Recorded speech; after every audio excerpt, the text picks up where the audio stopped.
गेल्या 3 वर्षापासून ते 4 वर्षापासून जगद्गुरू संत तुकाराम महाराज यांच्या पालखी सोहळ्यानिमित्त इंडियन मेडिकल असोसिएशन इंदापूर आणि इंदापूर मेडिकल असोसिएशन यांच्या वतीनं खूप उत्साहात या आरोग्य शिबिराचं आयोजन केलं जातं आणि त्या आरोग्य शिबिरामध्ये आपण वारकऱ्यांच्या आरोग्यविषयक तक्रारी ज्या आहेत त्या आपण जाणून घेतो, त्यांना त्या दृष्टीनं सल्ला देतो आणि त्यांच्यावर औषधोपचार असतील, मलमपट्टी असेल आणि आरोग्यासंदर्भात काही त्यांच्या अडचणी असतील त्यांच्या शंकांचं निरसन केलं जातं।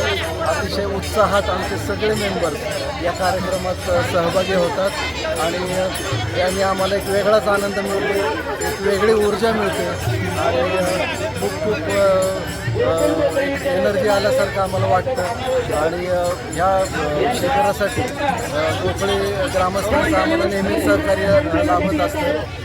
माऊली वाघमोडे पाटील असतील, विष्णुपंत मगर असतील, तर हे सगळे सोय आम्हाला उपलब्ध करून देतात, आमच्या सर्वांच्या भोजनाची पण व्यवस्था करतात आणि फार अतिशय आमच्या जे कार्यक्रम होतात डॉक्टर्स असोसिएशनच्या वतीने त्यातला हा एक सगळ्यात मोठा कार्यक्रम आहे। महाराष्ट्राचं सांस्कृतिक आणि आध्यात्मिक वैभव असलेल्या जगद्गुरू संत श्रेष्ठ तुकाराम महाराजांच्या पालखी सोहळ्याच्या निमित्तानं वारकऱ्याची सेवा करायची संधी आम्हाला मिळते।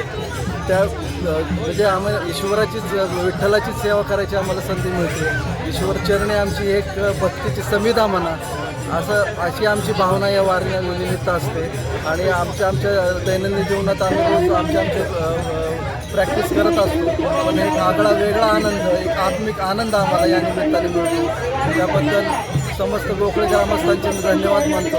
आमचे इंदापूर मेडिकल असोसिएशनचे सर्व सदस्य तसेच इंडियन मेडिकल असोसिएशनचे सर्व पदाधिकारी सदस्य त्यांनी खूप उत्साहात या कार्यक्रमात सहभाग घेतला, त्याबद्दल मी त्यांच्या सर्वांचा आभार मानतो।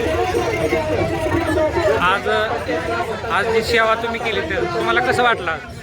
एक आध्यात्मिक सेवा आमच्या हातून घडते आणि पंढरीचं पांडुरंग ज्यावेळेस या वारकऱ्यांच्या रूपात आम्हाला दिसतो त्यावेळेस त्यांची सेवा केल्यानंतर आम्हाला पांडुरंगाची सेवा केल्याचा भास आम्हाला नेहमी होत असतो। गेले 4 ते 5 वर्षापासून त्याची सेवा करण्याचा आम्हाला ग्रामस्थाच्या वतीनं आणि आमच्या इंडियन मेडिकल असोसिएशनच्या वतीनं जे आम्हाला मिळतं त्याचा सात्विक आनंद हा आम्हाला नेहमीच मिळतो आणि वारकऱ्यांची सेवा हीच खरी ईश्वर सेवा, रुग्णी सेवा हीच खरी ईश्वर सेवा आहे आणि त्यातच आम्ही पांडुरंग बघतो आणि ही सेवा अशीच कायमस्वरूपी जोपर्यंत आमचं हे सर्व साथ आहे तोपर्यंत आम्ही सेवा चालू करू एवढंच या निमित्ताने सांगितलं। आणि सर्व आमचे तज्ज्ञ डॉक्टर जे इंदापुरातले होते ते सर्व या शिबिरामध्ये सहभागी झाले, त्यांनी सगळ्यांना सेवा दिली आणि ग्रामस्थांनी आमचं पूर्ण पाठिंबा देऊन त्या सेवेला एक चांगलं स्वरूप निर्माण केलं, त्याबद्दल त्यांच्या सर्वांचे मी इंडियन मेडिकल असोसिएशनचे सचिव म्हणून सर्वांचे आभार मानतो. धन्यवाद.